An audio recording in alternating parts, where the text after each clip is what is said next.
Je vous dis bonjour, je vous souhaite une excellente journée. Alors, je voudrais ici que nous réfléchissions ensemble un peu sur la question de l'observation dans la mécanique quantique, c'est-à-dire la physique des particules de l'infiniment petit. Alors, concernant l'observation quantique, il y a l'observation participante, l'observation non participante, l'observation structurante et l'observation non structurante. Je voudrais d'abord, dans un premier temps, parler de l'observation participante et aussi, à contrario, voir aussi l'observation non participante. Si tu regardes quelqu'un avec indifférence, ça c'est une observation non participante. C'est-à-dire qu'à partir de ce moment-là, comme tu regardes la personne avec indifférence, même quand quand c'est un objet, notamment soit une statuette, une statue, hein, ou bien une photo, si tu le fais avec indifférence, c'est-à-dire que ça ne produit rien. Ça ne produit rien parce que alors il n'y a pas d'échange. En réalité, on se rend compte que l'univers que Dieu a créé, c'est un univers d'échange. C'est un univers en réalité de communion. En réalité, quand vous regardez notre univers, c'est comme si nous sommes dans un océan. Bon, certains ont appelé ça l'océan cosmique. Bon, je n'aime pas trop ce terme-là. Hein. C'est comme s'il y a un tissu invisible, des liens invisibles qui nous lient. Moi, j'ai toujours été étonné. Bon, maintenant, je ne suis plus étonné de cela. Quand quelqu'un baille, et quand vous êtes à côté de lui, vous aussi, automatiquement, vous baillez. Hein?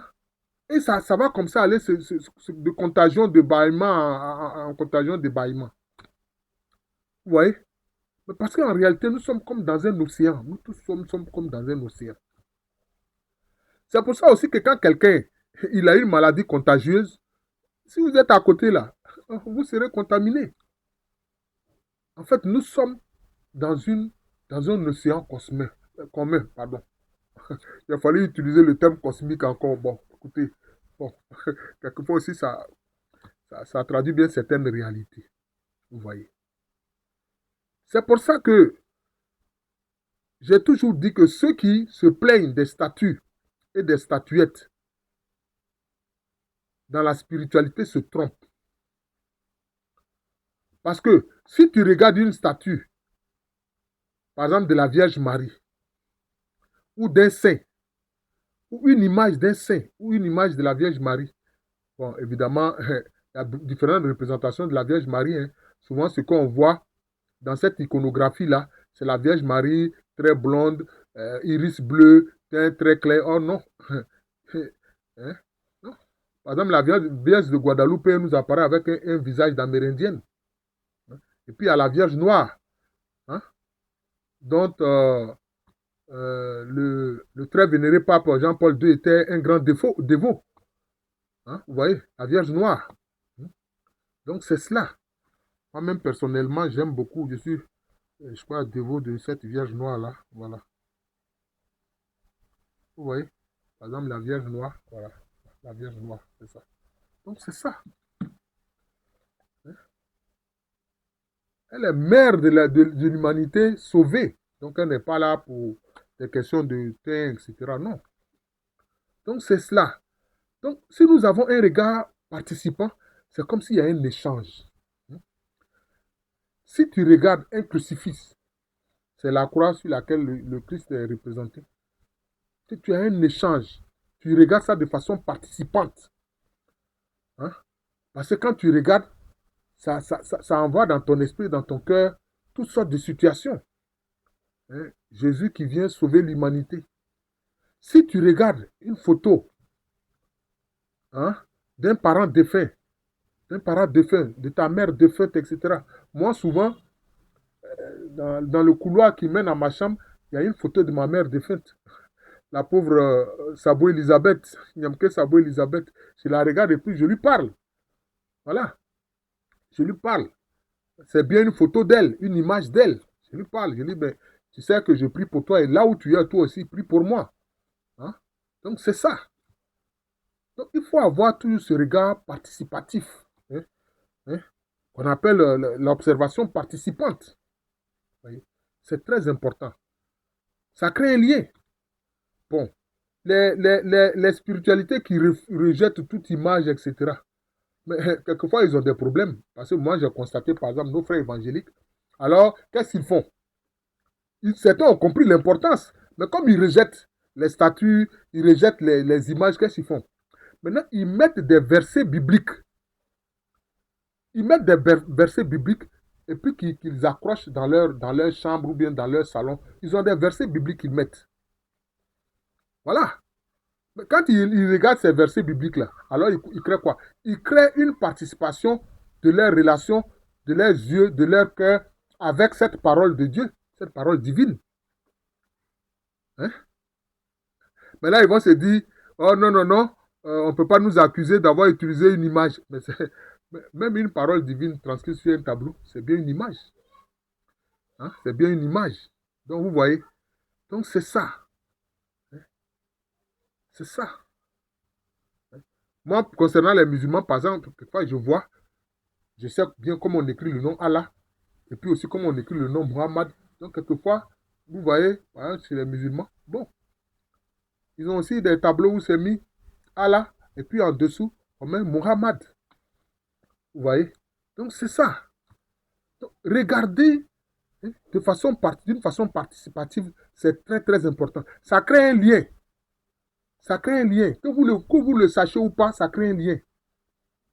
Ça crée un lien. C'est pour ça que, ordinairement, beaucoup de gens, quand ils veulent se remémorer certaines actions, ils prennent les albums avec la personne qu'ils aiment, etc. Peut-être qu'il n'est plus là. Et puis, ils regardent l'album pour se souvenir des choses qu'elles ont eues avec cette personne-là, elles ont eu à faire ensemble, etc. Vous voyez?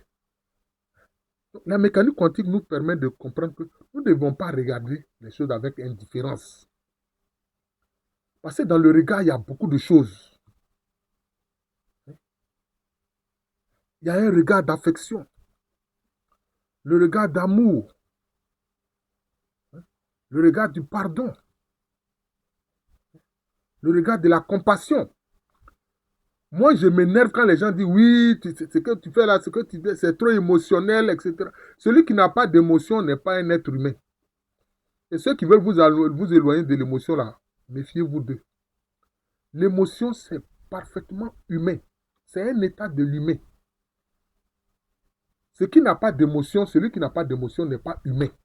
Le diable, il n'a pas d'émotion. Il n'en a pas. Les démons n'ont pas d'émotion, ils sont sans pitié. Voilà, c'est ce qu'il faut comprendre. Sinon, regarde, par exemple, regardez, je vais terminer par là avec cette affaire Epstein là. Des gens comme ça qui battent des enfants de 3 ans. Ils les battent terriblement. Et puis quand les enfants souffrent, alors ils recueillent leur sang. Ils disent que ouais, c'est ça l'adrénochrome. C'est ça qui va leur donner la santé, la longévité. Ouais. Si quelqu'un a une émotion, il va battre un enfant de 3 ans comme ça, ou bien un enfant de 2 ans ou de 4 ans. Hein? Et puis ils vont tuer ces enfants-là, les préparer, et puis les manger comme si c'était un repas ordinaire, hein, de mouton ou bien de bœuf ou je ne sais quoi d'autre. Oui, donc c'est ça. Donc, regardons les gens avec affection, regardons les gens avec amour, regardons les gens avec, je peux dire, en nous disant, même si nous ne connaissons pas cette personne-là, que nous partageons la même humanité. Nous partageons la même humanité. Voilà. Parce que l'humain est unique. Il y a eu le séquençage du génome, c'est-à-dire des gènes de l'être humain. C'était quand Bill Clinton était au pouvoir aux États-Unis. D'ailleurs, c'est lui qui est venu faire la déclaration pour dire qu'il y a eu le séquençage du génome humain. Voilà. On a pu le faire, les scientifiques l'ont fait. Et que le génome humain est unique. Les gènes humains sont uniques. Ça n'a rien à voir avec ces histoires de néandertaliens, d'australopithèques, de choses, comment on appelle, d'homo erectus, d'homo habilis, et tous ces mensonges-là, de néandertaliens. Ça, là, c'est là, tout ce que je cite là, ce n'est pas des humains. L'humain, c'est le mot sapiens, sapiens, c'est lui l'humain. Nous tous qui sommes sur la terre là, les Asiatiques, les Caucasiens, les Noirs et tout le reste. Nous sommes descendants de l'Homo sapiens sapiens qui a conquis toute la terre. Voilà. Donc nous sommes des frères et sœurs. Voilà.